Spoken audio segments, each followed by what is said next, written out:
तर आपल्या आईच्या पोटातून कोणी पंतप्रधान, नगरसेवक, खासदार, आमदार, मंत्री, मुख्यमंत्री, जिल्ह्याचा पदाधिकारी, एखाद्या पक्षाचा अध्वर निवडून येत नाही.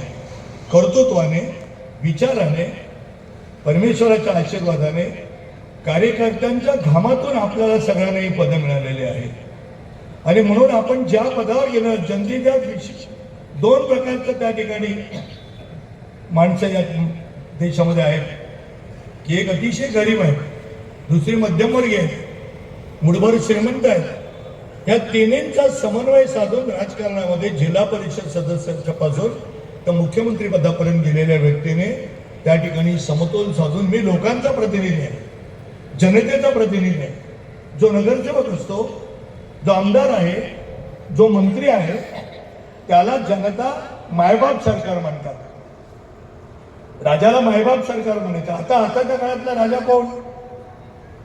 गावामध्ये सरपंच, पंच, पंचायतीमध्ये पंचायत समिती सदस्य, जिल्ह्यामध्ये जिल्हा परिषद सदस्य, नगरसेवक, आमदार, खासदार, राज्यसभा सदस्य, हे सगळे आपण राजा होत्या त्या क्षेत्रातले, जनतेने निवडून दिलेले राजे.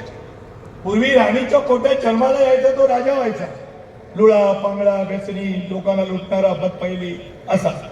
आता राजा हा मतपेटीतून निर्माण होतो, जनता करते राजा. आणि म्हणून राजाला म्हणजे लोकप्रतिनिधीला मायबाप सरकार म्हणतात. राजाला आपल्याकडे मायबाप सरकार म्हणतात. आपण पांडुरंगाला मायबाप म्हणतो, देवाला मायबाप म्हणतो, कारण तू मला सर्वस्व, माझं जीवन घडव. तसं लोकशाहीमध्ये किंवा पूर्वीच्या काळात राजेशाहीमध्ये राजा सर्वस्व असायचा. आता आपण सर्वस्व. आई वडिलांच्या भूमिकेत लोकप्रतिनिधीने जायचं असतं.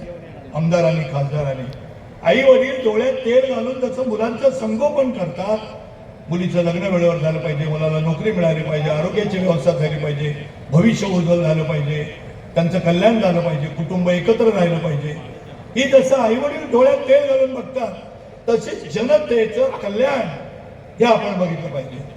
एकदा का एखाद्या पदाचा मुकुट आपल्या डोक्यावर पडला की जितमय जितमय बोलून चालत नाही. आज आपल्याकडे लोक फार मोठ्या आशेने बघतायत. एक अतिशय ज्याला आपण फार मोठी उपमा देण्याने त्याला पत्रकार म्हणते उत्पादित आहे. आपण राजाची शाहू महाराजांना राजा राजा आणि ऋषी असं म्हणत होतो. म्हणजे ऋषीतून सर्वांग त्याग करून जसं एखादं जीवन जगतो आणि दुसऱ्या